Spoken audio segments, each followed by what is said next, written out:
So hello everyone, कैसे हैं आप सभी। स्वागत है आप सभी का आपके अपने यूट्यूब चैनल बीरज स्टडी पॉइंट पर। तो आज की ये वीडियो एनईपी के सेकंड सेमेस्टर के स्टूडेंट्स के लिए काफ़ी ज़्यादा इंपॉर्टेंट होने वाली है, क्योंकि आज इस वीडियो में हम बात करने वाले हैं 16th and 17th century English drama के बारे में। और जो क्वेश्चंस मैं आपको बताने वाला हूँ, अगर आपने वो क्वेश्चंस अच्छे से प्रिपेयर कर लिए तो आपको अपने एग्ज़ाम में सेम वही क्वेश्चंस देखने को मिलेंगे, ये मेरी गारंटी है। एंड एज यू नो, हम आपको अपनी वीडियो में सिर्फ और सिर्फ इम्पॉर्टेंट कंटेंट ही पढ़ाते हैं, जो कि एग्ज़ाम के पॉइंट ऑफ व्यू से काफ़ी ज़्यादा इंपॉर्टेंट होते हैं। बेसिकली जिन टॉपिक से आपके एग्ज़ाम्स में क्वेश्चंस पूछे जाते हैं, तो वीडियो को एंड तक ज़रूर देखना। अब चैप्टर की बात करने से पहले हम सबसे पहले बात करते हैं इस सब्जेक्ट के सिलेबस की। इस सब्जेक्ट में आपको देखने के लिए मिलेंगी 3 यूनिट्स, और हर यूनिट्स में आपको एक एक चैप्टर देखने को मिलेगा। यूनिट 1 में एक फर्स्ट चैप्टर जो है वो है doctor Faustus by Christopher Marlowe. Unit 2 में जो चैप्टर है उसका नाम है मैकबेथ बाय विलियम शेक्सपियर। और यूनिट 3 में जो चैप्टर है उसका नाम है the rover by Aphra Behn. अब यूनिट 1 और 2 के जो चैप्टर हैं डॉक्टर फॉस्टस और मैकबेथ, ये दोनों ही ट्रेजेडी प्ले हैं, यानी कि इन जो प्लेस है इनकी जो एंडिंग है वो बहुत ही ट्रेजिक है। और यूनिट 3 जो है हमारी द रोवर, वो है एक कॉमेडी प्ले। तो अब बात करते हैं इस सब्जेक्ट के क्वेश्चन पेपर पैटर्न की। तो इस सब्जेक्ट का क्वेश्चन पेपर हमारा 90 मार्क्स का होगा और ड्यूरेशन होगी 3 आवर्स की। क्वेश्चन पेपर 2 पार्ट्स में डिवाइडेड होगा, पार्ट ए और पार्ट बी। पार्ट ए में आपको 3 क्वेश्चंस देखने को मिलेंगे जो कि 10 मार्क्स ईच के होंगे, और तीनों ही क्वेश्चंस कंपलसरी होंगे। पार्ट बी में आपको देखने के लिए मिलेंगे 4 क्वेश्चंस, जिसमें से आपको कोई 3 क्वेश्चंस करने होंगे और हर क्वेश्चन 20 मार्क्स ईच का होगा। अब अगर आपको डी यू सोल से रिलेटेड इंपॉर्टेंट इन्फॉर्मेशंस लेटेस्ट सबसे जल्दी चाहिए, तो आप हमारे यूट्यूब चैनल को सब्सक्राइब कर सकते हैं। और यूट्यूब चैनल को सब्सक्राइब करके बेल आइकन दबाना मत भूलना। और आप हमारे टेलीग्राम चैनल और व्हाट्सएप चैनल को भी ज्वाइन कर सकते हैं। जैसा कि कई बार बच्चे इंटरनल असेसमेंट देने में देर कर देते हैं, जिस वजह से उनका इंटरनल असेसमेंट छूट जाता है। तो अगर आपको इंटरनल असेसमेंट या फिर डी यू सोल से रिलेटेड और इन्फॉर्मेशंस लेटेस्ट चाहिए होंगी, तो आप हमारे यूट्यूब चैनल को सब्सक्राइब करके हमारे टेलीग्राम और व्हाट्सएप चैनल को भी ज्वाइन कर सकते हैं। और डी यू सोल के सभी सब्जेक्ट से रिलेटेड नोट्स आपको हमारी वेबसाइट पर मिल जाएंगे।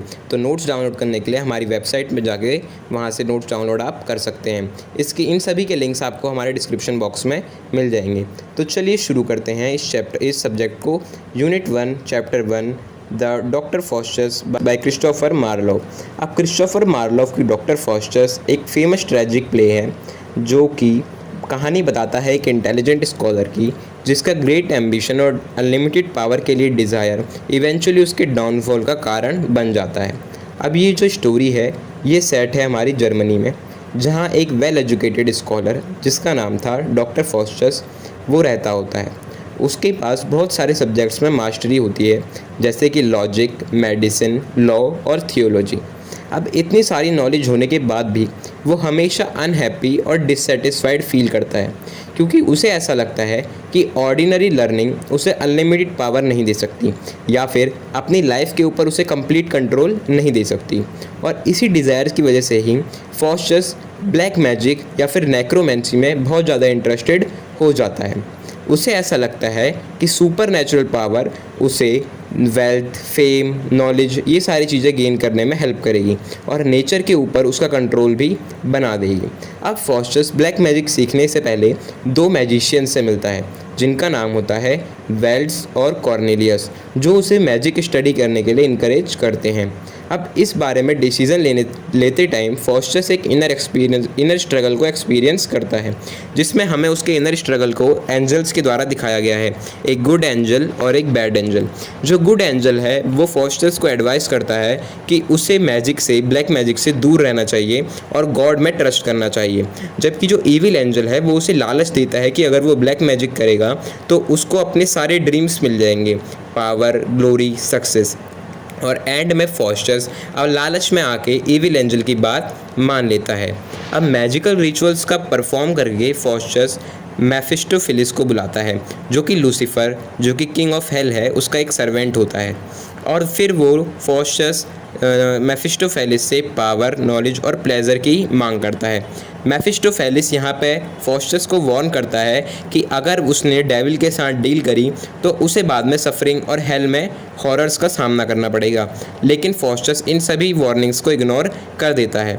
फिर लूसीफर फॉस्टस से एक डील साइन करवाता है जिसमें वो फॉस्टस से कहता है कि वो 24 साल तक मैजिकल पावर्स और वर्ल्डली प्लेजर्स का इस्तेमाल कर सकेगा, लेकिन 24 सालों के बाद फॉस्टस को अपनी सोल हेल में हमेशा के लिए छोड़नी पड़ेगी। फॉस्टस इस डील को मान जाता है और कॉन्ट्रैक्ट पे अपने ही ब्लड से साइन कर देता है। अब ये डील बनाने के बाद फॉस्टस मैजिकल पावर्स का यूज़ कर सकता होता है, लेकिन इन मैजिकल पावर्स का इस्तेमाल अच्छे काम या फिर ह्यूमैनिटी की हेल्प करने की बजाय वो अपनी इंटरटेनमेंट और फुलिश एक्टिविटीज़ के लिए करता है।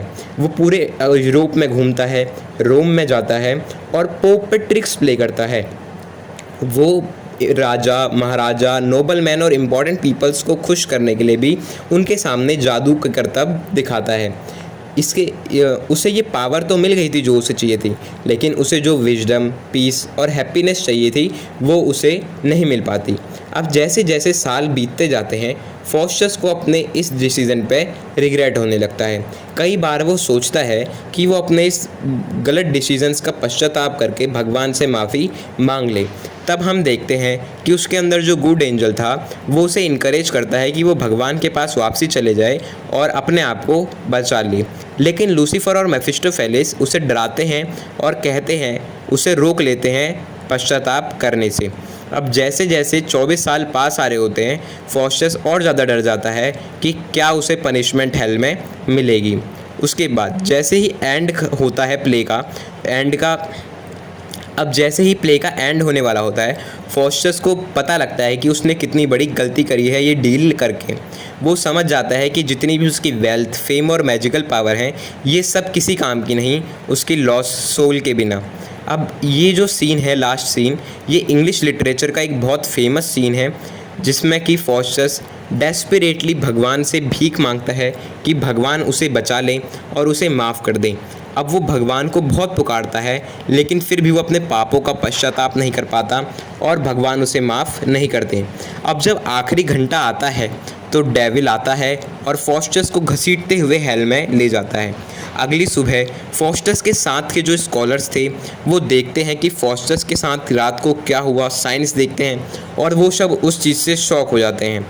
अब प्ले के एंड में एक कोरस बजता है जो कि ऑडियंस को वार्न करता है कि उन्हें फॉरबिडन नॉलेज और एक्सेसिव एम्बिशन के चलते अपनी लाइफ का कंट्रोल नहीं खोना है।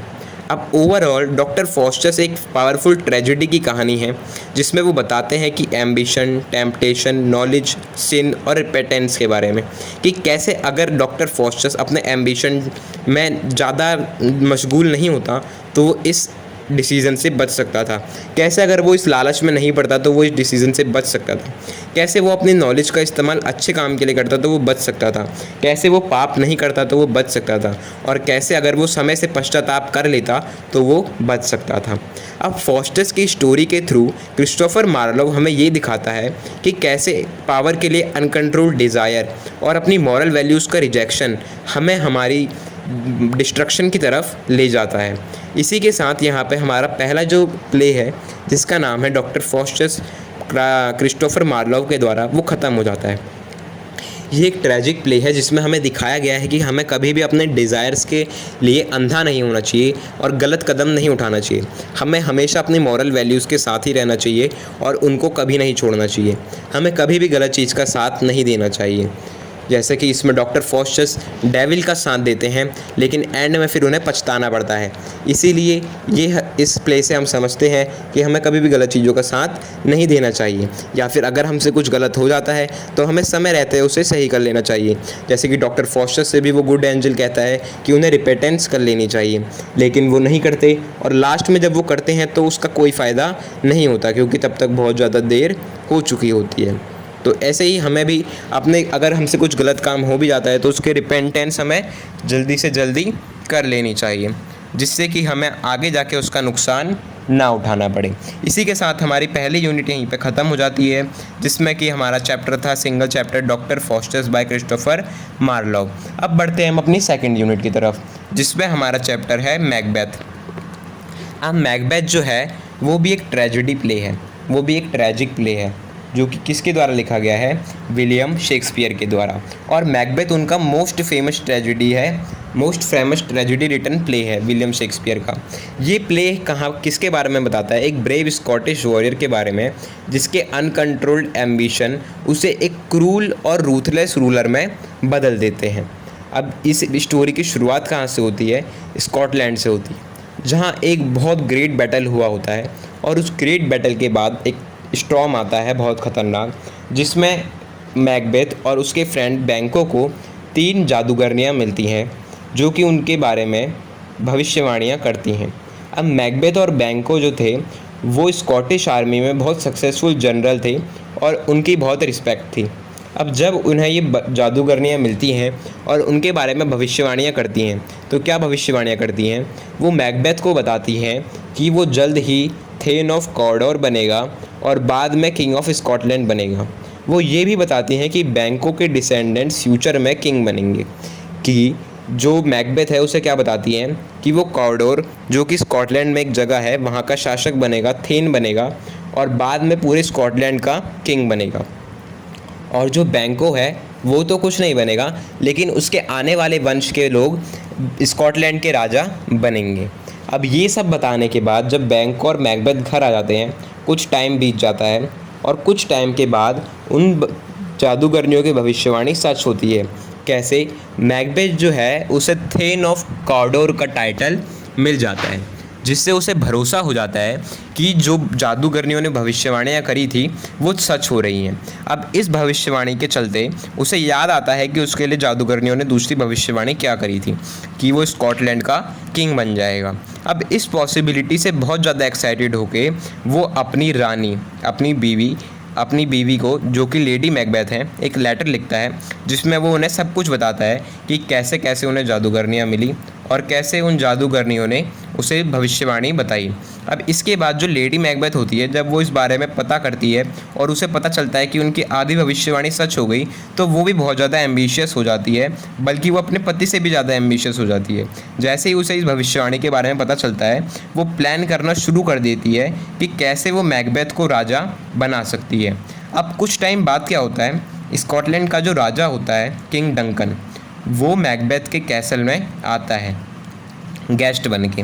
तो लेडी मैकबेथ जो है, मैकबेथ की बीवी, वो मैकबेथ को परसुएड करती है कि वो सोते टाइम राजा डंकन को मार दे। अब शुरुआत में तो मैकबेथ जो है वो उसकी बात नहीं मानता, क्योंकि डंकन एक बहुत अच्छा राजा था और उस टाइम मैकबेथ का गेस्ट भी था। इसी वजह से शुरुआत में तो मैकबेथ उसकी बात नहीं मानता, लेकिन थोड़े टाइम बाद लेडी मैकबेथ उसे कन्विंस कर लेती है कि वो राजा डंकन को मार दे। अब इस टाइम पे क्या होता है, एक इम्पॉर्टेंट चीज़ है जो आपको याद रखनी है पेपर के पॉइंट ऑफ व्यू से। इस टाइम पे जो मैकबेथ है उसे अपने आसपास एक फ्लोटिंग डैगर दिखने लगता है, यानी कि तैरता हुआ एक खंजर दिखने लगता है, जो कि उसकी साइकोलॉजिकल कंडीशन को दर्शाता है कि कैसे वो चाहता है तो है कि वो राजा को मार दे, लेकिन वो डिसीज़न नहीं ले पा रहा। अब रात के टाइम क्या होता है, वो फ्लोटिंग डैगर उसको मैकबेथ को धीरे धीरे, मतलब कि किसके रूम की तरफ ले जाता है, राजा डंकन के रूम की तरफ ले जाता है, जहाँ राजा डंकन सो रहा होता है। अब रात के टाइम क्या होता है, मैकबेथ राजा डंकन को मार देता है और मारने के बाद वो बहुत ज़्यादा डर जाता है, गिल्टी फील करता है और डिस्टर्ब फील करता है। तो क्या करता है, उसकी हेल्प इस टाइम कौन करता है, लेडी मैकबेथ, उसकी बीवी लेडी मैकबेथ उसे एविडेंस को हाइड करने में और क्राइम को कवर अप करने में हेल्प करती है, कि कैसे वो एविडेंस जो ये साबित कर सके मैकबेथ ने राजा को मारा है, उन सब को छुपाने में हेल्प करती है और क्राइम को कवर अप करने में भी हेल्प करती है।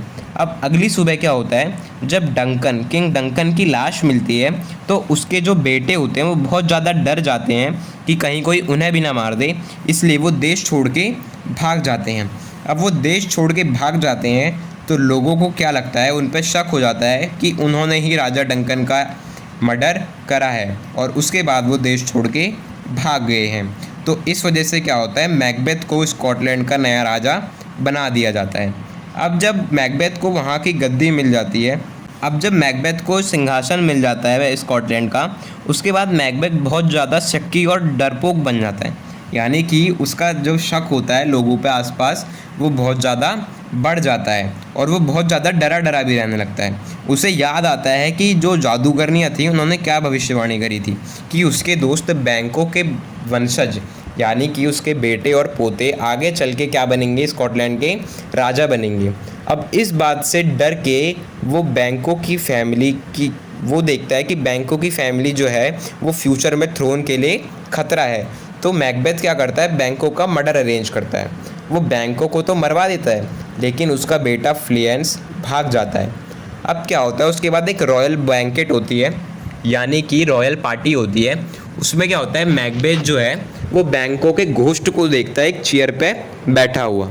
अब जब वो देखता है कि बैंकों का घोस्ट चेयर पे बैठा हुआ है, वो बहुत ज़्यादा डर जाता है और स्ट्रेंजली बिहेव करने लगता है अपने गेस्ट्स के सामने, जिससे कि लोग उस पर शक करने लगते हैं, उससे सस्पिशियस हो जाते हैं कि हमारा राजा आखिर ऐसी हरकतें क्यों कर रहा है। अब ये सब होने के बाद मैकबेथ बहुत ज़्यादा डर जाता है और अपने फ्यूचर के बारे में जानने के लिए वो वापसी उन्हीं जादूगरनियों के पास जाता है। वो उसे कई सारी भविष्यवाणियाँ बताती हैं, लेकिन वो उसे ये भी बताती हैं कि उसे मैकडफ से सावधान रहना है। वो उसे बताती हैं कि ऐसा कोई भी आदमी जो एक वुमेन से पैदा हुआ हो, यानी कि ऐसा कोई भी आदमी जिसे एक वुमेन ने जन्म दिया हो, उसे हानि नहीं पहुंचा सकता, यानी कि उसे हार्म नहीं कर सकता। और वो तब तक सेफ रहेगा जब तक बिर्नम वुड्स चलकर डंसिनेन हिल की तरफ ना आ जाएं। बिर्नम वुड्स एक जंगल का नाम था जहां बिर्नम की वुड मिलती थी, और डंसिनेन हिल जो थी उसके टॉप पे मैकबेथ का कैसल था। अब जो मैकबेथ है वो इन भविष्यवाणियों को एकदम लिटरली ले लेता है और वो सोचता है कि भाई कोई पेड़ कैसे चल के आ सकते हैं, या फिर ऐसा कौन ही आदमी होगा जो औरत से पैदा नहीं हुआ होगा। अब इन सब चीज़ों में बिलीव करने के बाद वो ये सोचता है कि उसे तो कोई भी नहीं हरा सकता, और वो बहुत ज़्यादा ओवर कॉन्फिडेंट हो जाता है। उसी टाइम क्या होता है, जो मैकडफ होता है वो मैल्कम के साथ हाथ मिला लेता है। अब मैल्कम कौन होता है, मैल्कम होता है किंग डंकन का बेटा, जो शुरुआत में देश छोड़ के भाग गया होता है, जो कि इंग्लैंड में एक आर्मी तैयार कर रहा होता है अपना सिंहासन वापसी लेने के लिए। अब जब मैकबेथ को पता लगता है कि मैकडफ मैल्कम के साथ मिल गया है, तो वो उस पर बहुत ज़्यादा गुस्सा होता है, और इसी वजह से मैकबेथ मैकडफ की वाइफ और उसके चिल्ड्रंस का मर्डर करवा देता है। अब ये जो क्रूअल एक्ट मैकबेथ करता है, इससे हमें ये पता चलता है कि मैकबेथ इस स्टोरी में कितना ज़्यादा बदल चुका है। कैसे शुरुआत में एक ब्रेव सोल्जर अब इतना क्रूअल हो चुका है कि वो निर्दोष लोगों को मरवा रहा है। उसका जो एम्बिशन होता है वो उसे करप्ट बना देता है और उसे एक टायरेंट में बदल देता है। अब उसी सेम टाइम पे क्या हो रहा होता है, जो लेडी मैकबेथ होती है वो भी गिल्ट से सफ़र करने लग जाती है। मतलब कि उसे भी बहुत ज़्यादा गिल्ट होने लग जाता है कि उसने मैकबेथ से किंग डंकन को मरवा दिया।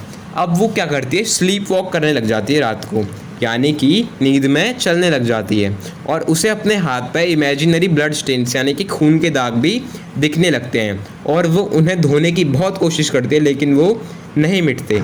अब धीरे धीरे उसकी जो मेंटल कंडीशन होती है वो ख़राब हो जाती है, मेंटल कंडीशन ख़राब हो जाती है और बहुत ज़्यादा ख़राब हो जाती है, और लास्ट में वो मर जाती है। अब उसके बाद क्या होता है, मैल्कम की जो आर्मी होती है वो मैकबेथ के कैसल की तरफ आती है और अपने नंबर्स, यानी कि मैकबेथ को ये तो इससे क्या पता चलता है कि जो भविष्यवाणी करी होती है जादूगरनियों ने कि वो तभी खतरे में आएगा जब बिर्नम वुड्स चल के डंसिनेन हिल की तरफ आएंगी, तो वो वाला जो पार्ट होता है उनकी भविष्यवाणियों का वो सच होने लग जाता है। अब फाइनल बैटल जब चल रहा होता है तो मैकबेथ जो है ना वो बहुत एकदम बहादुरी से लड़ रहा होता है, लेकिन उस टाइम उसे एक सच पता चलता है कि जो मैकडफ है वो नॉर्मल तरीके से जन्मा नहीं होता। मैकडफ जो है वो सेसिरियन ऑपरेशन के थ्रू जन्मा होता है, और टेक्निकली वो एक औरत से नहीं जन्मा होता। तो यानी कि जो विचिस की दूसरी भविष्यवाणी थी कि उसे सिर्फ एक ऐसा ही आदमी मार पाएगा जो औरत से नहीं जन्मा होगा, तो वो आदमी कौन था, वो आदमी मैकडफ था। उस टाइम पे मैकबेथ रियलाइज़ करता है कि जो विचिस थी यानी कि जो जादूगरनियाँ थी उन्होंने उसे धोखा दिया है मिसलीडिंग वर्ड्स बोल के। अब फाइटिंग मतलब वो लड़ता तो एकदम बहादुरी से है, लेकिन फिर भी वो अपनी फेट को एस्केप नहीं कर पाता, इसीलिए और उसकी मैकडफ के हाथों मैकबेथ की मौत हो जाती है। अब मैकबेथ जो है वो मैकबेथ को मार के उसका सर काट के किसे देता है, मैल्कम को देता है उसका सर। और फिर मैल्कम जो है वो वहाँ का क्या बन जाता है, स्कॉटलैंड का राजा बन जाता है। अब ओवरऑल क्या होता है, इस स्टोरी किसके ऊपर है, ये मैकबेथ जो है ये किसके ऊपर है, एम्बिशन, पावर, गिल्ट, फेट और करप्शन के ऊपर है कि कैसे एक लॉयल सोल्जर, उनकी ही आर्मी का मैकबेथ अपने ही राजा को मार देता है, किसके लालच में, सिंहासन के लालच में, गद्दी के लालच में। और कैसे फिर उसी किलिंग का जो गिल्ट होता है वो उस लॉयल सोल्जर को मरवा देता है उससे, और जो डर होता है उसका पकड़े जाने का, इसकी वजह से वो और लोगों को मरवाता जाता है। उसकी जो बीवी है लेडी मैकबेथ, उसे भी गिल्ट होता है, वो भी गिल्ट के मारे मर जाती है, उसकी मेंटल कंडीशन ख़राब हो जाती है। जो मैकबेथ है उसकी मेंटल कंडीशन, तो ये दिखाता है कि कैसे ये सारी चीज़ें एक आदमी के लिए ट्रेजिक हो सकती हैं। अब शेक्सपियर जो है वो इसके थ्रू ये दिखाता है कि अनकंट्रोल्ड एम्बिशन कैसे एक पर्सन का कैरेक्टर, रिलेशनशिप और लाइफ को बर्बाद कर देता है। तो ये जो प्ले है ये हमें क्या सीख देता है कि पावर के लिए जो डिज़ायर है, अगर उसमें मोरालिटी ना हो ना तो वो हमारे विनाश का कारण बन जाएगी। सेम टू सेम वही जैसा कि डॉक्टर फॉस्टस में था कि हमें अपनी मोरालिटी नहीं खोनी। और इसी के साथ हमारी जो सेकंड यूनिट है वो भी यहाँ पे ख़त्म हो जाती है। उसके बाद बात करते हैं हमारी थर्ड यूनिट की, जिसका नाम है the rover by Aphra Behn. अब मैंने जैसा आपको स्टार्टिंग में बताया था कि ये जो यूनिट 3 का जो स्टोरी है, प्ले है द रोवर, ये एक कॉमेडी प्ले है और ये किसने लिखा है, एफ्रा बैन ने। अब पढ़ते हैं इसके बारे में। अब इसके बारे में पढ़ने के लिए आपको हमारी PDF नोट्स डाउनलोड करने पड़ेंगे, जिनका लिंक आपको कहाँ मिलेगा, हमारे डिस्क्रिप्शन बॉक्स में मिलेगा। तो फटाफट जाके वहाँ से हमारे PDF नोट्स को डाउनलोड कर लीजिए और पढ़ लीजिए। अब आपको, अगर आप अभी तक हमारी वीडियो देख रहे हैं तो इस वीडियो को लाइक कर दीजिए, चैनल को सब्सक्राइब कर दीजिए और अपने दोस्तों के साथ शेयर भी कर दीजिए। अब हम बढ़ते हैं अपने इंपॉर्टेंट क्वेश्चंस की तरफ। अब देखो, इंपॉर्टेंट क्वेश्चन जो है ना उसे बनाने में ना हमें बहुत मुश्किल लगती है, क्योंकि हमें पुराने PYQ वाले जो पेपर होते हैं उन्हें देखना पड़ता है, एनालाइज करना पड़ता है, फिर देखना पड़ता है कि कौन कौन से टॉपिक्स इंपॉर्टेंट है और उनमें से क्वेश्चन पूछे जा सकते हैं या नहीं, कितनी बार पूछे गए हैं वो सवाल। तो इन सब चीज़ों में हमें रिसर्च करनी पड़ती है। तो इसलिए आप हमारे नोट्स को ज़रूर से ख़रीदना और इस वीडियो को लाइक, चैनल को सब्सक्राइब भी कर देना और कमेंट में बताना कि आपको इससे कितना समझ आया। तो बढ़ते हैं इंपॉर्टेंट क्वेश्चन की तरफ। अब हमारा सबसे पहला जो इंपॉर्टेंट क्वेश्चन है ना वो है, क्या डॉक्टर फॉस्टस अ ट्रेजिक हीरो, कि जो डॉक्टर फॉस्टस हैं कि क्या वो एक ट्रेजिक हीरो हैं, और हैं तो कैसे। अब इसके आंसर में क्या लिखेंगे, तो जब भी हम DU सोल के किसी क्वेश्चन का आंसर लिखते हैं ना तो सबसे पहले उसमें हमें क्या लिखना होता है, अपने आंसर में इंट्रोडक्शन ज़रूर से लिखना होता है। इंट्रोडक्शन में क्या लिखते हैं हम कि जिस भी चीज़ के बारे में हमसे सवाल पूछा गया है ना, उस चैप्टर के बारे में जिस चैप्टर से वो सवाल है, या फिर उस कैरेक्टर के बारे में जिस कैरेक्टर का वो सवाल है, उससे रिलेटेड उसका एक इंट्रोडक्शन देना होता है 3-4 लाइनों में। तो इंट्रोडक्शन में हम क्या लिखेंगे, Christopher Marlowe's Doctor Faustus is one of the greatest tragedies in English literature. Faustus is a highly educated scholar who desires unlimited knowledge, power and success. His excessive ambition leads him to make pact with the devil. Because of his tragic flaw and eventual downfall, he is considered a tragic hero. कि क्या जो Christopher Marlowe की doctor Faustus है वो greatest tragedy है English literature की, मतलब one of the greatest tragedy है इंग्लिश लिटरेचर की। इसमें जो फॉस्टस होता है वो क्या होता है, एक हाईली एजुकेटेड स्कॉलर होता है जो क्या चाहता होता है, अनलिमिटेड नॉलेज, पावर और सक्सेस चाहता होता है। उसका इसी को लेके जो एम्बिशन होता है ना वो उसे डेविल के साथ एक पैक्ट बनाने पे क्या कर देता है, मजबूर कर देता है। और इसी ट्रेजिक फ्लॉ की वजह से ना और उसके इवेंचुअल डाउनफॉल की वजह से उसे एक ट्रेजिक हीरो कंसिडर किया जा सकता है। अब उसके बाद हम फर्स्ट पॉइंट क्या लिखेंगे, अ नोबल एंड रिस्पेक्टेड मैन, कि जो डॉक्टर फॉस्टस हैं प्ले की शुरुआत में वो बहुत ज़्यादा नोबल और रिस्पेक्टेड होते हैं। कैसे कि जो फॉस्टस है उसे एकदम फेमस और रिस्पेक्टेड स्कॉलर की तरह बिगिनिंग ऑफ प्ले में दिखाया गया है। उन्होंने बहुत सारे इंपॉर्टेंट सब्जेक्ट जैसे कि लॉ, मेडिसिन, लॉजिक और थियोलॉजी को भी मास्टर किया हुआ है। अब लोग हैं ना उनकी इंटेलिजेंस और लर्निंग के लिए उन्हें क्या करते हैं, एडमायर करते हैं, और उनकी सोसाइटी में जो हाई पोजीशन है वो उन्हें एक सुटेबल, एक ट्रेजिक हीरो बनाती है। इसे इंग्लिश में कैसे लिखेंगे, अब हम इंग्लिश में लिखेंगे, at the beginning of the play Faustus is shown as a famous and respected scholar. He has mastered important subjects such as law, medicine, logic and theology. People admire him for his intelligence and learning, his position in society makes him a suitable tragic hero. इसी के साथ वाला point हमारा खत्म हो जाएगा। उसके बाद क्या पॉइंट आएगा, पोजेसिस अ ट्रेजिक फ्लॉ, कि जो डॉक्टर फॉस्टस है उनमें एक ट्रेजिक फ्लॉ क्या है। तो उनका जो ट्रेजिक फ्लॉ है वो क्या है, उनकी एक्सेसिव एम्बिशन और पावर को लेके उनकी जो डिज़ायर है वो कितनी भी नॉलेज उन्हें दे दो और कितनी भी सक्सेस उनके पास हो, वो उससे कभी भी सेटिस्फाई नहीं होते थे। उन्हें सुपर नेचुरल पावर और लाइफ के ऊपर अनलिमिटेड कंट्रोल चाहिए था, और इसी चीज़ को लेकर उनका जो अनकंट्रोल्ड एम्बिशन था ना, वही उनके डाउनफॉल का मेन रीज़न बनता है। अब इसे इंग्लिश में कैसे लिखेंगे, इसमें लिखेंगे Faustus tragic flaw is his excessive ambition and desire for power. He is not satisfied with the knowledge and success he already has. He wants supernatural powers and unlimited control over life. This uncontrolled ambition becomes the main reason for his downfall. अब उसके बाद देखो अगला point क्या लिखेंगे, अगला point लिखेंगे makes a wrong decision, कि कोई भी ट्रेजिक हीरो जो होता है उसकी मेन जो टर्निंग पॉइंट होता है उसकी लाइफ में वो कहाँ से आता है, जब वो एक रॉन्ग डिसीजन लेता है। अब देखो तो इसमें क्या है, जो फॉस्टस है ना, उन्होंने जानते हुए भी कि लूसीफर की जो सोल डील है उसमें उन्हें अपनी सोल बेचनी पड़ेगी, फिर भी वो लूसीफर के साथ एक डील करते हैं 24 साल के लिए। लेकिन वो इस बात को जानते होते हैं कि इसमें डेंजर कितना है, लेकिन फिर भी वो क्या करते हैं, इस डील को कर लेते हैं। तो वो जो है ना अपनी वर्ल्डली प्लेजर और पावर को चूज़ करते हैं, किसके ऊपर, मोरालिटी और फेथ के ऊपर, और यही उनका रॉन्ग डिसीजन होता है जो उनकी पूरी लाइफ को चेंज कर देता है। अब इसे इंग्लिश में कैसे लिखेंगे, इसमें लिखेंगे Faustus knowingly makes a deal with Lucifer and sells his soul for 24 years of magical power. He understand the danger of his choice but still decides to proceed. He chooses worldly pleasure and power instead of morality and faith. This wrong decision changes his life forever. उसके बाद जो अगला point होगा हमारा वो क्या होगा, inner conflict, कि कैसे उनके इनर सेल्फ में एक कॉन्फ्लिक्ट चल रहा था जो कि हमें गुड एंजल और इविल एंजल के थ्रू देख पाते हैं। तो इसमें क्या लिखेंगे, इसमें लिखेंगे कि पूरे प्ले में जो फॉस्टस है ना वो अपने इनर सेल्फ में एक स्ट्रगल को फील करते हैं गुड और इविल के बीच में।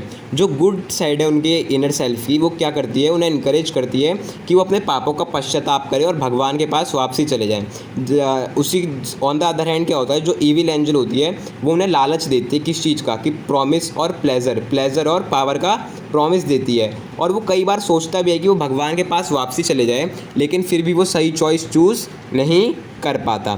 अब इसे इंग्लिश में कैसे लिखेंगे, इसमें लिखेंगे through out the play Faustus experience a struggle between good and evil. The good angel encourages him to repent and return to God. The evil angel tempts him with promises of power and pleasure. Although he often thinks about repentance, he cannot make the right choice. अब अगला point क्या होगा, अगला point होगा हमारा suffers because of his action, कि story के and में क्या होता है, जब 24 साल पूरे हो जाते हैं तो फॉस्टस जो है वो बहुत ज़्यादा डर जाता है और बहुत ज़्यादा अनहैप्पी हो जाता है।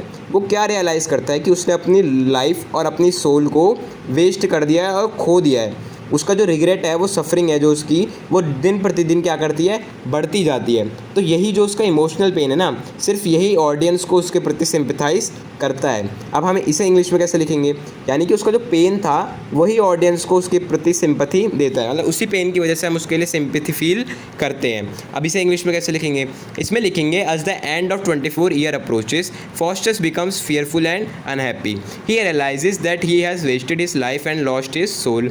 He regret and suffering increases every day. This emotional pain makes the audience feel sympathy for him. उसके बाद देखो अगला पॉइंट क्या लिखेंगे, अगला पॉइंट लिखेंगे रिकॉग्नाइजेशन ऑफ हिज एरर, कि कैसे वो अपने एरर को पहचानता है। अब प्ले के एंड में क्या होता है, जो फॉस्टस है वो फाइनली समझ जाता है कि उसके एम्बिशन ने ही उसे डिस्ट्रॉय कर दिया। वो समझ जाता है कि पावर, वेल्थ और प्लेजर जो है वो कभी भी हैप्पीनेस नहीं ला सकते। वो समझता है कि उसकी मिस्टेक कितनी ज़्यादा सीरियस थी, लेकिन ये जो उसकी रियलाइजेशन है, मतलब जो उसे पता चलता है कि उसने मिस्टेक करी है, उससे जब तक ये बात समझ में आती है कि उसने मिस्टेक करी है तब तक बहुत ज़्यादा देर हो चुकी होती है। तो इसे कैसे लिखेंगे हम इंग्लिश में लिखेंगे near the end of the play Faustus finally understand that his ambition has destroyed him. He realises that power, wealth and pleasure can not bring true happiness. He understand the seriousness of his mistake, however this realisation comes too late to save him, यानी कि जब तक उसे realisation आती है तब तक उसके लिए बहुत ज़्यादा लेट हो चुकी होती है। अब उसके बाद देखो अगला पॉइंट क्या लिखेंगे, अगले पॉइंट में हम लिखेंगे डाउनफॉल एंड डेथ, कि कैसे उसका डाउनफॉल आता है और कैसे फिर लास्ट में उसकी डेथ हो जाती है, किसकी, डॉक्टर फॉस्टस की। कि प्ले के एंड में क्या होता है, जो डेविल है वो आता है और फॉस्टस को घसीटते हुए कहाँ ले जाता है, हेल में ले जाता है। जो फॉस्टस है वो सब कुछ खो देता है और उसका जो एम्बिशन, किस वजह से खो देता है सब कुछ, अपने एम्बिशन और अपने पुअर डिसीजंस की वजह से। उसका जो ट्रेजिक एंड है वो प्राइड और ग्रीड के खिलाफ एक वार्निंग का काम करता है, मतलब कि हमें कभी भी घमंड और लालच नहीं करना चाहिए। उसका ये जो डाउनफॉल है ये उसका रोल कंप्लीट करता है। किसके रोल में? एक ट्रेजिक हीरो का उसका जो रोल है उससे यही डाउनफॉल क्या करता है, कंप्लीट करता है एक तरीके से। तो इसे हम इंग्लिश में कैसे लिखेंगे? इसमें लिखेंगे at the end of the play devil come and drag Faustus to hell. He loses everything because of his ambition and poor decisions. His tragic end serves as a warning against pride and greed. This downfall completes his role as a tragic hero. अब जब भी हमारा answer पूरा हुआ ना किसी soul में या किसी भी पेपर में, जब हमारा आंसर पूरा होता है तो हम आंसर के एंड में क्या लिखते हैं? एक कंक्लूजन लिखते हैं। यानी कि हमने जो इससे पहले बहुत बड़ा आंसर लिखा है उसको हम कंक्लूड करते हैं एक कुछ लाइनों में। तो इसमें हम कंक्लूजन में क्या लिखेंगे कि जो फॉस्टस है उसके पास ट्रेजिक हीरो की सभी क्वालिटीज़ हैं। कौन कौन सी? वो नॉबल है, इंटेलिजेंट है, एम्बिशियस है और साथ ही साथ फ्लॉड भी है। उसकी जो एक्सेसिव डिज़ायर है किस चीज़ के लिए? पावर के लिए, वही उसके डिस्ट्रक्शन का कारण बनती है। और फॉस्टस की स्टोरी से जो मार्लोव है वो क्या शो करते हैं? हमें डेंजर शो करते हैं। किस चीज़ का डेंजर? किस चीज़ का डेंजर शो करते हैं? अनकंट्रोल्ड एम्बिशन और मिस यूज़ ऑफ नॉलेज का डेंजर शो करते हैं कि कैसे हमारा जो अनकंट्रोल्ड एम्बिशन है वो, या फिर अगर हम अपनी नॉलेज का मिस यूज़ कर रहे हैं वो सब कैसे हमें डेंजर में डाल सकता है। तो इसे हम इंग्लिश में कैसे लिखेंगे? इसमें लिखेंगे Faustus has all the qualities of a tragic hero. He is noble, intelligent and ambitious and flawed. His excessive desire for power leads to his destruction. Through Foster's story, Marlowe shows that the dangers of uncontrolled ambition and the misuse of knowledge. उसके बाद देखो, अब देखते हैं अगला important question क्या है। अगला इंपॉर्टेंट क्वेश्चन है हमारा Macbeth as a tragic hero. हमने डॉक्टर फॉस्टस का तो देख लिया एक क्वेश्चन यूनिट 1 का। यूनिट 2 का एक क्वेश्चन देखते हैं कि जो मैकबेथ है, मैकबेथ एक ट्रेजिक हीरो की तरह हम कैसे देख सकते हैं। तो आपको पता ही है जब भी कोई आंसर हमें लिखना है तो सबसे पहले उसमें क्या लिखना है? उसमें लिखना है हमें इंट्रोडक्शन, परिचय, कि हम किस बारे में बात करने वाले हैं और उसमें किस बारे में। जैसे कि हम अभी मैकबेथ के बारे में बात करने वाले हैं, कौन से चैप्टर में? मैकबेथ में ही। तो जो मैकबेथ है इसमें हम कैसे लिखेंगे इंट्रोडक्शन कि जो मैकबेथ है वो विलियम शेक्सपियर के द्वारा रिटर्न एक ग्रेटेस्ट ट्रेजेडी है, one of the greatest tragedy है। और प्ले के बिगिनिंग में हम क्या देखते हैं कि जो मैकबेथ है वो एक ब्रेव और रिस्पेक्टेड सोल्जर है, लेकिन उसकी पावर को लेके जो एम्बिशन है ना वो उसे टेरिबल क्राइम्स कमिट करने की तरफ धकेल देती है। उसका राइज और जो फॉल है वो उसे one of the best examples बनाता है। किसका? ट्रेजिक हीरो का। कहाँ पे? इंग्लिश लिटरेचर में। यानी कि मैकबेथ का जो अचानक से राइज आया सडन, और सडन जो फॉल आया वो उसे एक इंग्लिश लिटरेचर का ट्रेजिक हीरो बनाती है। अब देखो इंग्लिश में कैसे लिखेंगे? इंग्लिश में लिखेंगे Macbeth is one of the greatest tragedies written by William Shakespeare. At the beginning of the play Macbeth is a brave and respected soldier, however his ambition for power leads him to commit terrible crimes. His rise and fall make him one of the best examples of a tragic hero in English literature. उसके बाद देखो अब हम इसमें पहला point क्या लिखेंगे? पहला पॉइंट लिखेंगे नोबल स्टेटस, कि कैसे प्ले की शुरुआत में मैकबेथ जो था वो लॉयल और करेजियस जनरल था। किसमें? किंग डंकन की आर्मी में। वो स्कॉटलैंड के लिए और राजा और लोगों के ट्रस्ट और रिस्पेक्ट के लिए बहुत ही ज़्यादा बहादुरी से लड़ता था। जो लोग थे उस स्कॉटलैंड के वो उसे बहुत ज़्यादा एडमायर करते थे। किस चीज़ के लिए? उसके करेज और उसके अचीवमेंट्स के लिए। उसकी सोसाइटी में जो हाई पोजीशन थी वो उसे एक ट्रेजिक हीरो बनने के लिए क्या बनाती हैं? सुटेबल बनाती हैं। अब हम इस पॉइंट को इंग्लिश में कैसे लिखेंगे? इंग्लिश में लिखेंगे at the beginning of the play Macbeth is a loyal and courageous general in King Duncan's army. He fights bravely for Scotland and earns the king's trust and respect. People admire him for his courage and achievements. His high position in society makes him suitable to be a tragic hero. उसके बाद देखो second point में हम tragic flaw की बात करेंगे कि जो मैकबेथ है अगर वो एक ट्रेजिक हीरो है तो उसमें एक फ्लॉ भी होना चाहिए, और वो फ्लॉ क्या है? वो उसका एम्बिशन है। अब देखो क्या मैकबेथ की जो ग्रेटेस्ट वीकनेस थी वो क्या थी? उसका एक्सेसिव एम्बिशन। जब उसने जादूगरनियों की भविष्यवाणी सुनी तो वो क्या हो गया? राजा बनने के लिए बहुत ज़्यादा ऑब्सेस हो गया, और उसने वेट करने के बजाय क्या करा? पावर को वॉयलेंस के थ्रू लेने की कोशिश करी। उसका जो एम्बिशन था वही उसके डाउनफॉल का मेन कारण बन गया। अब हम इसको इंग्लिश में कैसे लिखेंगे? इसमें हम लिखेंगे कि Macbeth greatest weakness is his excessive ambition. He, after hearing the witch's prophecy, he becomes obsessed with becoming king. Instead of waiting for fate to decide his future, he chooses to take power through violence. This ambition becomes the main reason of his downfall. कि उसके downfall का main reason क्या बना? उसका ambition ही बना, और ambition ही उसका क्या था? एक तरीके से ट्रेजिक फ्लॉ था। उसके बाद देखो, अब हम अगला पॉइंट कैसे लिखेंगे? अगला पॉइंट लिखेंगे रॉन्ग मॉरल चॉइस, कि जो मैकबेथ था उसने कैसे गलत मॉरल चॉइस चुनी। अब देखो, जो मैकबेथ था वो जानता था कि किंग डंकन का मर्डर करना क्या है? गलत है। मर्डर से पहले वो बहुत ज़्यादा इस बारे में सोचता है कि इसके कॉन्सिक्वेंसेस क्या होंगे, और गिल्टी फील करता है। लेकिन जब उसका एम्बिशन उसका एम्बिशन है वो उसकी इस राइट और रॉन्ग की जो सेंस है उसे क्या कर देता है? ओवरकम कर देता है, और वो किंग डंकन का मर्डर कर देता है। उसका यही जो डिसीज़न है वो उसकी लाइफ को क्या कर देता है? चेंज कर देता है, और उसकी ट्रेजिक जर्नी को शुरू कर देता है। तो इसको इंग्लिश में कैसे लिखेंगे? Macbeth knows that murdering king Duncan is wrong. Before the murder he thinks deeply about the consequences and feeling guilty. However he allow his ambition to overcome his sense of right and wrong. This decision changes his life and begins his tragic journey. उसके बाद देखो अगला point हम क्या लिखेंगे? अगला point लिखेंगे inner conflict, कि कैसे जो मैकबेथ था उसके भी इनर सेल्फ में एक कॉन्फ्लिक्ट चल रहा था। तो किंग डंकन को मारने के बाद जो मैकबेथ है वो किससे सफ़र करता है? फियर से, गिल्ट से और एनजाइटी से। वो बहुत ज़्यादा रेस्टलेस हो जाता है, और उसकी पीस ऑफ माइंड जो है वो कहीं खो जाती है। वो कॉन्स्टेंटली किस बारे में वरीड होता है कि कहीं सबको उसके बारे में पता ना लग जाए कि उसी ने किंग डंकन को मारा है और उसे सज़ा ना मिले। तो उसका जो मेंटल स्ट्रगल है वो क्या शो करता है कि उसकी जो ह्यूमन साइड है वो अभी भी सही है, और यही जो उसकी ह्यूमन साइड है यही रीडर्स को उसके प्रति सिंपैथाइज करती हैं। तो इसे इंग्लिश में कैसे लिखेंगे? After killing Duncan, Macbeth suffers from fear, guilt and anxiety. He becomes restless and loses his peace of mind. He is constantly worried about being discovered and punished. This mental state shows his human side and makes readers feel sympathy for him. उसके बाद अगला point क्या होगा? अगला point होगा gradual decline, कि कैसे उसका जो डिक्लाइन है वो ग्रेजुअली हुआ। अब जो मैकबेथ है जब उसे और ज़्यादा पावर मिल जाती है तो वो ज़्यादा से ज़्यादा क्या होता है, जैसे जैसे उसे पावर मिलती जाती है वैसे वैसे वो क्रूल और वायलेंट हो जाता है। वो अपने दोस्त बैंको का मर्डर करवा देता है, और बाद में मैकडफ की जो फैमिली है उसके वाइफ और चिल्ड्रन उनका भी मर्डर करवा देता है। उसकी जो मॉरल वैल्यूज़ होती हैं वो स्लोली क्या हो रही होती हैं? डिसअपियर हो रही होती हैं, और वो एक टायरेंट में बदल जाता है। जो शेक्सपियर है वो क्या शो करता है कि कैसे अगर एक अनचेक्ड एम्बिशन को हम कैरी कर रहे हैं तो वो एक पर्सन के कैरेक्टर को क्या कर सकता है? डिस्ट्रॉय कर सकता है। अब हम इसे कैसे लिखेंगे इंग्लिश में? इसे लिखेंगे as Macbeth gains more power, he becomes more cruel and violent. He orders the murder of Banquo and later the murder of Macduff's wife and children.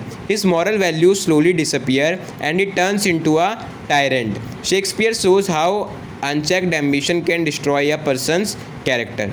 उसके बाद जो हमारा अगला पॉइंट होगा वो क्या होगा? रियलाइजेशन ऑफ हिज मिस्टेक्स, कि कैसे जो मैकबेथ है उसे अपनी मिस्टेक्स की रियलाइजेशन हो जाती है। कैसे होती है कि जब प्ले का एंड हो रहा होता है ना, तो जो मैकबेथ है वो क्या रियलाइज़ करता है कि उसकी लाइफ कितनी ज़्यादा एम्प्टी और मीनिंगलेस हो चुकी है।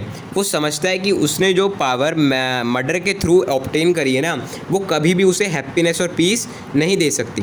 वो देखता है कि उसका जो एम्बिशन था, उसी जिसको वो हमेशा वैल्यू करता था, उसी ने उसकी उन हर चीज़ों को डिस्ट्रॉय कर दिया जिन्हें वो सबसे ज़्यादा वैल्यू देता था।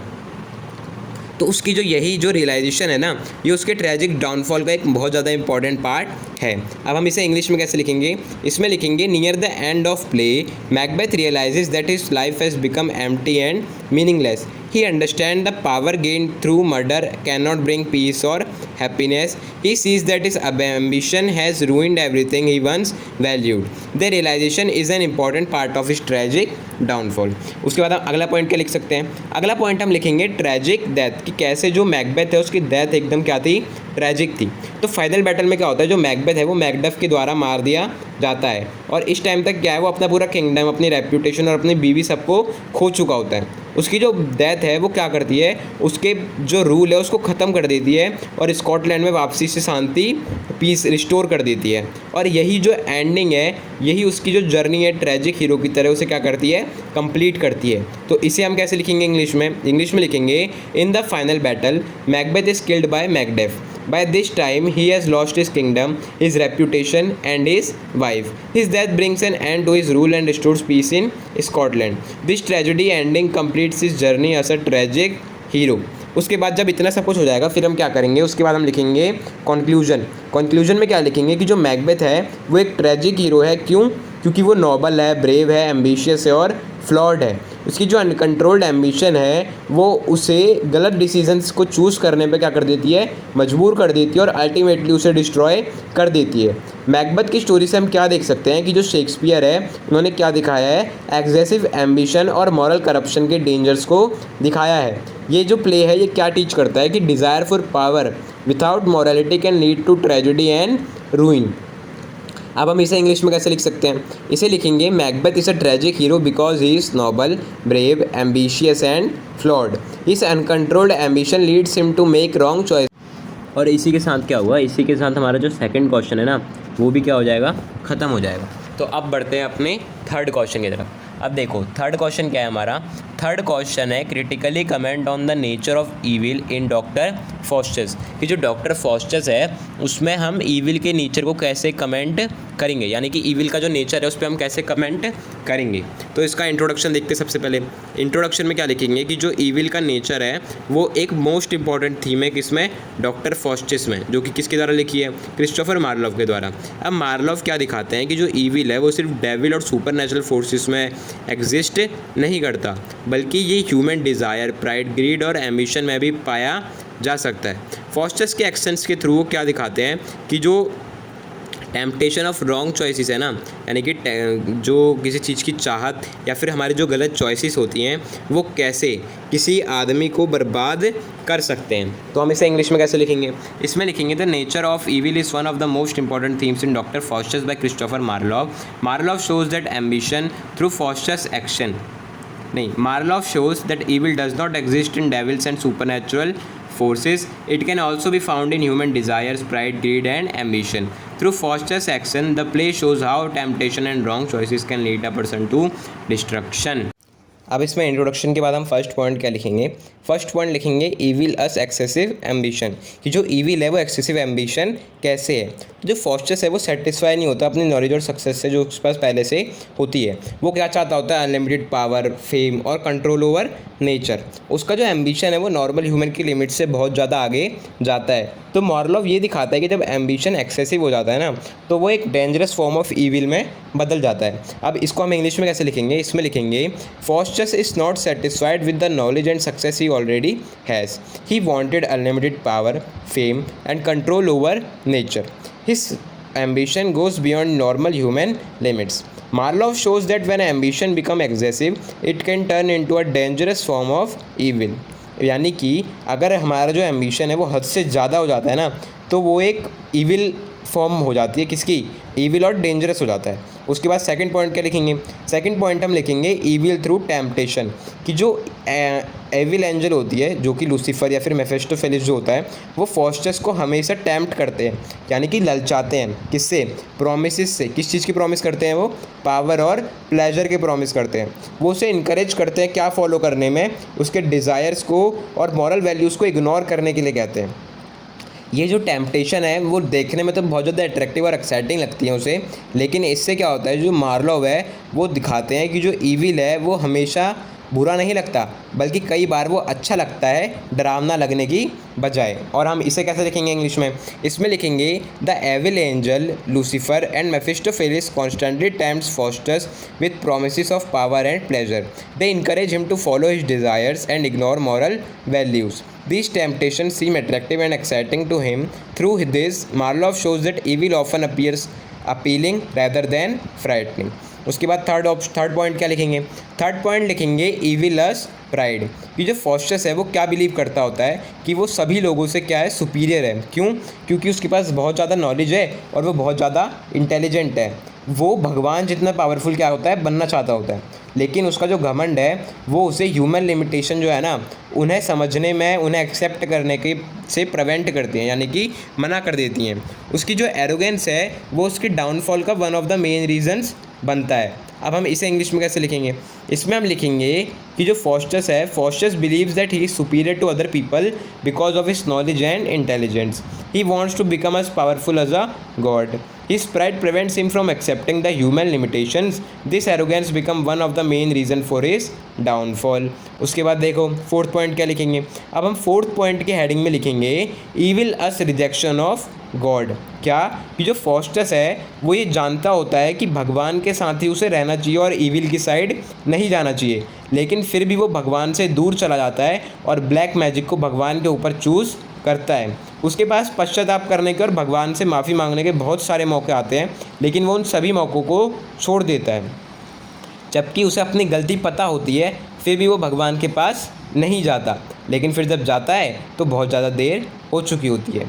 जो मॉर्लोव है वो इस रिजेक्शन को किस तरीके से दिखाते हैं कि उसने जो डिवाइन गाइडेंस को रिजेक्ट किया था वो एक सीरियस स्पिरिचुअल एरर था। अब हम इसे इंग्लिश में कैसे लिखेंगे?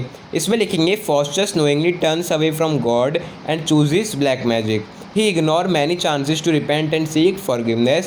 Even when he realizes his mistake, he does not fully return to God. Morlov presents this rejection of divine guidance as a serious spiritual error. उसके बाद जो फिफ्थ पॉइंट है वो हम कैसे लिखेंगे? फिफ्थ पॉइंट के हेडिंग में हम लिखेंगे ईविल क्रिएट्स फॉल्स हैप्पीनेस. कि जो ईविल है वो फॉल्स हैप्पीनेस को क्या करता है, क्रिएट करता है. जैसे कि शुरुआत में जो फॉस्टस है वो अपनी मैजिकल पावर और वो जो प्लेजर्स वो दे रही होती हैं उन्हें बहुत ज़्यादा इन्जॉय करता है. वो घूमता है, ट्रिक्स परफॉर्म करता है और इंपॉर्टेंट लोगों को क्या करता है, इम्प्रेस करता है. लेकिन क्या होता है, ये जो प्लेजर्स हैं, ये जो पावर के प्लेजर्स हैं वो बहुत ज़्यादा टेम्पररी होते हैं और उसे असलियत में खुश नहीं करते.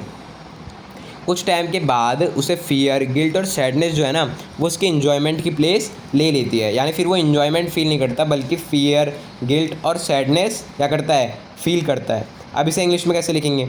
इसमें लिखेंगे at first Faustus enjoys his magical powers and pleasure they bring.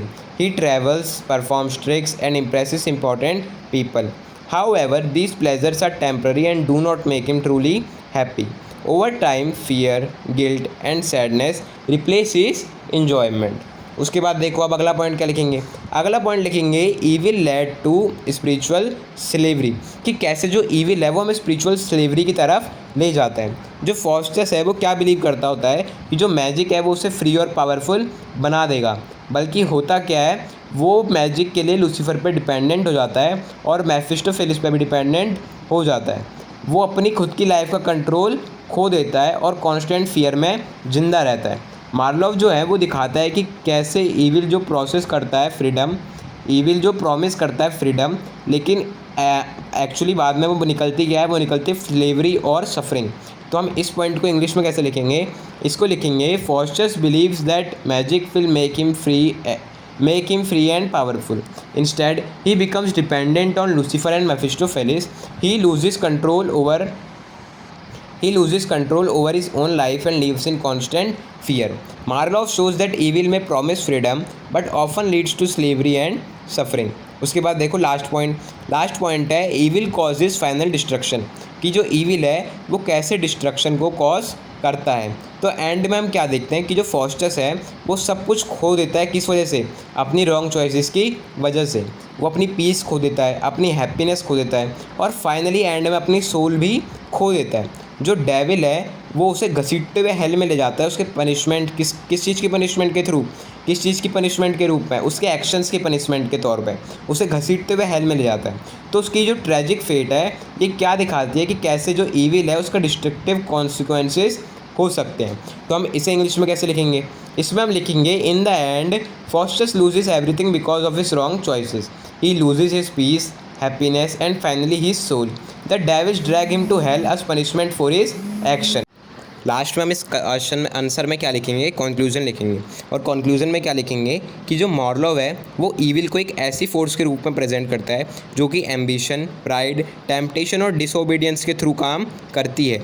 Fosters की ट्रैजिक स्टोरी के थ्रू वो ये दिखाते हैं कि जो ईविल है वो अट्रैक्टिव तो लग सकता है स्टार्टिंग में, लेकिन आगे चल के वो सिर्फ और सिर्फ रिग्रेट, सफरिंग और डिस्ट्रक्शन ही देगा। तो ये जो प्ले है ये अनकंट्रोल्ड डिज़ायर और मोरल वीकनेस के खिलाफ किस चीज़ का काम करता है। तो ये जो प्ले है ये अनकंट्रोल्ड डिज़ायर और मॉरल वीकनेस के खिलाफ किस चीज़ का काम करता है, वार्निंग का काम करता है एक तरीके से। तो हम इसे इंग्लिश में कैसे लिखेंगे, इसमें लिखेंगे Marlowe presents evil as a force that works through ambition, pride and temptation and disobedience. Through Foster's tragic story, he shows that evil may seem attractive in the beginning, but eventually leads to regret, suffering, and destruction. The play serves as a warning against uncontrolled desire and moral weakness. इसी के साथ हमारा जो third question है वो भी ख़त्म हो जाएगा। उसके बाद अब हम बढ़ते हैं अपने फोर्थ क्वेश्चन की तरफ। फोर्थ क्वेश्चन क्या है, explain how Shakespeare uses supernatural elements to create the atmosphere of extraordinary tragedy in Macbeth. कि कैसे जो शेक्सपियर हैं वो मैकबेथ में सुपरनेचुरल एलिमेंट का यूज़ करते हैं, किस चीज़ के लिए, एक्स्ट्राऑर्डिनरी ट्रेजेडी को, एटमॉस्फेयर को क्रिएट करने के लिए। तो सबसे पहले आपको पता है या आंसर में क्या लिखेंगे, सबसे पहले हम अपने आंसर में लिखेंगे इंट्रोडक्शन। अब इंट्रोडक्शन में क्या लिखेंगे कि जो सुपरनेचुरल है वो मैकबेथ जो विलियम शेक्सपियर ने लिखी है उसका one of the most important element है। जो शेक्सपियर है वो जादूगरनी, भविष्यवाणी, विजन्स, घोस्ट और स्ट्रेंज नेचुरल इवेंट्स का इस्तेमाल करके क्या क्रिएट करते हैं, फियर, सस्पेंस और मिस्ट्री। ये जो सुपरनेचुरल एलिमेंट्स हैं ये किस चीज़ को इन्फ्लुएंस करते हैं, मैकबेथ के एक्शन को, और क्या हेल्प करने में क्रिएट करते हैं, क्या क्रिएट करने में हेल्प करते हैं, डार्क और ट्रैजिक एटमॉस्फेयर प्ले का। तो इसे इंग्लिश में हम कैसे लिखेंगे, इंग्लिश में लिखेंगे the supernatural is one of the most important elements in Macbeth by William Shakespeare. Shakespeare uses witches, prophecies, visions, ghost and natural events to create fear, suspense and mystery. These supernatural elements influence Macbeth's action and help create the dark and tragic atmosphere of the play.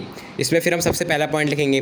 सबसे पहला point क्या लिखेंगे कि जो सबसे पहला हमारा supernatural element हमें दिखाया गया था स्टोरी में वो क्या था, 3 विचेस। जो विचेस थी, जादूगरनियाँ थी, वो दिखाई गई थी। तो कैसे लिखेंगे कि प्ले की शुरुआत में जो 3 विचेस आते हैं एक स्टॉर्म के दौरान, उनकी स्ट्रेंज अपीयरेंस, मिस्टीरियस बिहेवियर और उनकी जो अनयूजुअल स्पीच होती है वो एक डार्क और फ्रैटनिंग मूड को सेट करती है। वो किस चीज़ के आइडिया को इंट्रोड्यूस करती हैं, फेट, किस्मत, एम्बिशन और ईविल के आइडियाज़ को इंट्रोड्यूस करती हैं। उनकी जो प्रेजेंस है वो ऑडियंस को क्या फील करवाती है कि जो सुपरनेचुरल फोर्सेस हैं पावरफुल, वो ही इवेंट्स को इन्फ्लुएंस कर रही हैं। तो हम इसे इंग्लिश में कैसे लिखेंगे, इसमें लिखेंगे the play begins with the appearance of 3 witches during a storm. Their strange appearances, mysterious behaviour and unusual speech create a dark and frightening mood. They introduce the ideas of fate, ambition and evil. Their presence make the audience feel that powerful supernatural forces are influencing events. उसके बाद हम second point लिखेंगे। तो second point में क्या लिखेंगे, the prophecies, यानी कि दूसरा क्या होता है सुपरनेचुरल इवेंट, प्रोफेसीज, यानी कि भविष्यवाणियाँ दी थी जादूगरनियों ने। तो क्या लिखेंगे कि जो जादूगरनियाँ थी उन्होंने मैकबेथ को ये बताया था कि वो स्कॉटलैंड का राजा बनेगा और बैंकों के जो वंशज होंगे वो आगे चल के राजा बनेंगे। और ये जो भविष्यवाणियाँ होती हैं ये मैकबेथ के एम्बिशन को क्या करती हैं, जगा देती हैं। और उसका जो माइंड था वो सिर्फ और सिर्फ पावर के थॉट से ही भर गया था। वो ऑब्सेस हो गया था किस चीज़ से, इस भविष्यवाणी को सच बनाने से। और इसके रिजल्ट में क्या होता है, जो प्रोफेसी है वो बहुत सारे ट्रैजिक इवेंट्स की तरफ इस प्ले को ले जाती है। तो इसे इंग्लिश में कैसे लिखेंगे, इंग्लिश में लिखेंगे the witches predict that Macbeth will become king of Scotland and that Banquo's descendants will become kings. These predictions awaken Macbeth's ambition and fill his mind with thoughts of power. He becomes obsessed with making the prophecy come true. As a result the prophecies led to many tragic events in the play. उसके बाद देखो third point क्या होगा, third point होगा the imaginary dagger. कि मैंने आपको बताया था जैसे ही वो उनको मारने जा रहा होता है तो उसे एक उड़ता हुआ क्या दिखता है, डैगर दिखता है। तो हम क्या देखेंगे कि किंग डंकन को मारने से पहले जो मैकबेथ है उसे एक इमेजिनरी डैगर उसके सामने फ्लोट होता हुआ दिखता है और ये डैगर उसे गाइड करते हुए किंग डंकन के रूम तक ले जाता है। ये जो विज़न है ये उसके किस चीज़ को रिफ्लेक्ट कर रही है, उसके फियर, गिल्ट और ट्रबल्ड स्टेट ऑफ माइंड को रिफ्लेक्ट कर रही है। ये जो सीन है ये सस्पेंस और शो के साइकोलॉजिकल इफेक्ट दिखाता है, मतलब कि जो मैकबेथ के साइकोलॉजिकल इफेक्ट है उसके एम्बिशन के, उनको शो करता है। तो इसे इंग्लिश में कैसे लिखेंगे?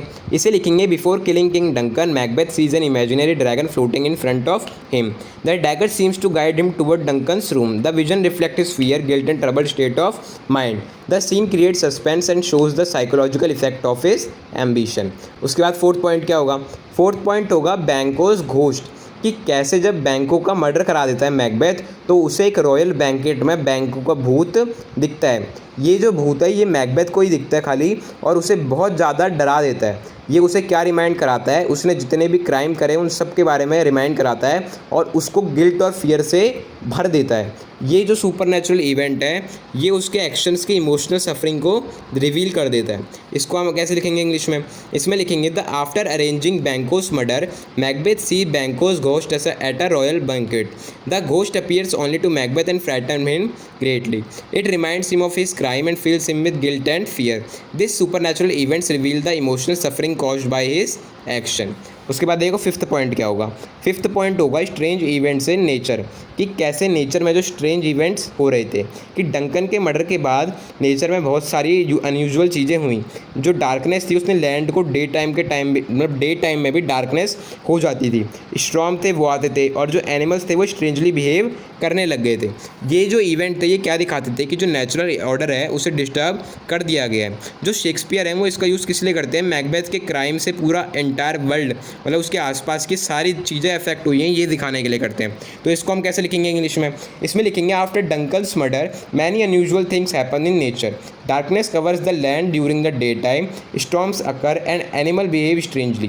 These events suggest that the natural order has been disturbed. Shakespeare uses them to show that Macbeth's crime has affected the entire world around him. उसके बाद अगला पॉइंट क्या होगा? अगला पॉइंट होगा द अपैरिशंस, की जो अपैरिशंस थे वो क्या था? यानी कि जो विचेस के पास जो दोबारा जाता है मैकबेथ, वो कि जो मैकबेथ है वो वापसी विचेस के पास जाता है. वो उसे बहुत सारे अलग अलग बातें बताती हैं, बहुत सारी मिस्टीरियस बातें बताती हैं. वो उसे विज़न में बताती हैं उसकी सेफ्टी और सक्सेस के बारे में. लेकिन ये जो मैसेज होते हैं ये बहुत ज़्यादा मिसलीडिंग होते हैं और उसे ओवर कॉन्फिडेंस बना देते हैं, क्योंकि वो उन्हें सही से समझ नहीं पाता और उसकी यही गलती उसके डाउनफॉल का कारण बनती है. तो इसे कैसे लिखेंगे इंग्लिश में? इसमें लिखेंगे when Macbeth visits the witches again, they show him several mysterious apparitions. These visions give him predictions that seem to promise safety and success. However, the messages are misleading and make him overconfident because he misunderstands them. He makes some mistakes that lead to his downfall. उसके बाद देखो अगला point क्या होगा? अगला point होगा creates fear and suspense. ये जो सुपरनैचुरल इवेंट है ये ऑडियंस को क्यूरियस और अनसर्टेन बनाते हैं. किस बारे में? कि आगे प्ले में अब क्या होगा. ये एक मिस्ट्री और टेंशन की फीलिंग पूरे प्ले में बनाए रखते हैं. जो रीडर्स और व्यूअर्स हैं वो कॉन्स्टेंटली अवेयर होते हैं कि ये जो स्ट्रेंज फोर्सेस हैं यही इवेंट्स को इन्फ्लुएंस कर रही हैं, जिससे कि ये ट्रेजेडी जो है वो और ज़्यादा पावरफुल और ड्रामेटिक बन जाती है. तो इसे हम इंग्लिश में कैसे लिखेंगे? इसमें लिखेंगे the supernatural elements keep the audience curious and uncertain about what will happen next. They create a feeling of mystery and tension throughout the play.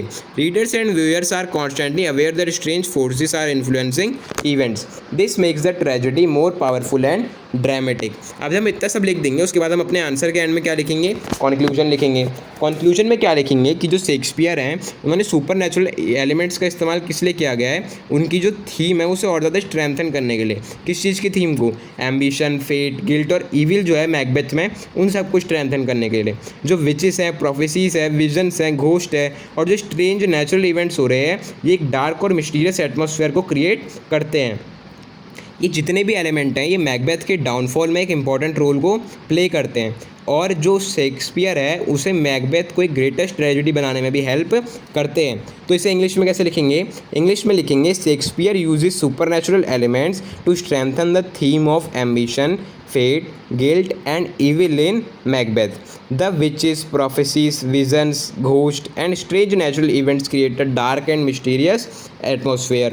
The elements play an important role in Macbeth's downfall and help make the play one of Shakespeare's greatest tragedies.